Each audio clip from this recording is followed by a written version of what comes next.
Pourquoi je parle de l'assurance aujourd'hui? J'ai un ami qui a tout perdu, tout simplement à cause de l'assurance.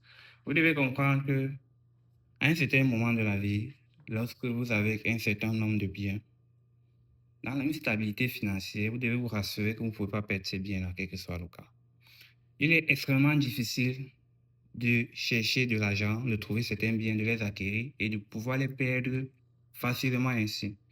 Alors, pour toute personne qui va atteindre une liberté financière dans la vie, vous devez comprendre que en base de finances, vous devez avoir un budget, vous devez avoir une encaisse, un fonds d'urgence, vous devez avoir des assurances pour vos différents biens. Pourquoi je dis cela? Alors, c'est une histoire d'un ami, il est arrivé au Canada, il a travaillé dur, il ne voulait pas prendre un prêt pour son véhicule, mais finalement, il a pu obtenir de l'argent, il a travaillé par lui-même et il a pu acheter son véhicule. Mais moi, je lui ai fait comprendre que, gars, puisque tu as acheté un véhicule, tu as travaillé de manière vraiment dure pour avoir ce véhicule, il est important pour toi de prendre l'assurance dans les deux sens. Lui s'est dit non, moi je conduis bien, ça fait longtemps, je ne pense pas que je vais cogner. Puisqu'ici l'assurance, lui, il est obligatoire, alors il a pris l'assurance dans un sens.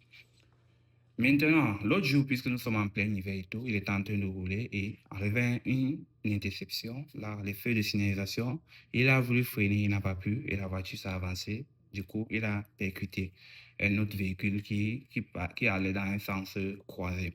Alors, sur place, son pare-choc s'est complètement brisé. Et dans sa police d'assurance, dans sa police d'assurance, il couvre uniquement la personne que lui connaît. Si peut-être la personne l'avait cogné, on devait assurer, mais dans le cas d'espèce, c'est lui qui a cogné. Alors, il s'est retrouvé extrêmement dans les problèmes, incapable de réparer le véhicule parce que le véhicule était vraiment endommagé. Le montant du véhicule, c'était quasiment la moitié du prix du véhicule pour le réparer.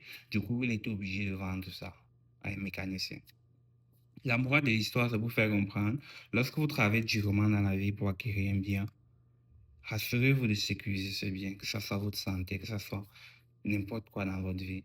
Nous prenons souvent l'assurance comme une charge vraiment inutile, comme quelque chose qui n'est pas normal, mais ce que nous devons comprendre, c'est que il est extrêmement difficile d'acquérir un bien, mais il est très facile de le perdre. Imaginez, vous avez une maison de 500 000 dollars, vous ne prenez pas l'assurance, c'est pas en feu. Combien est-ce que vous allez perdre? Il est préférable de payer 50 dollars tous les mois pour assurer votre maison. Ceci vous donne une sécurité et vous garantit que non, dans 2, 3 ans, j'aurai toujours mon bien.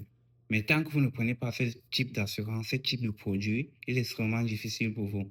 Alors, si tu es dans la même situation, il ne se fait jamais tard pour mieux réfléchir.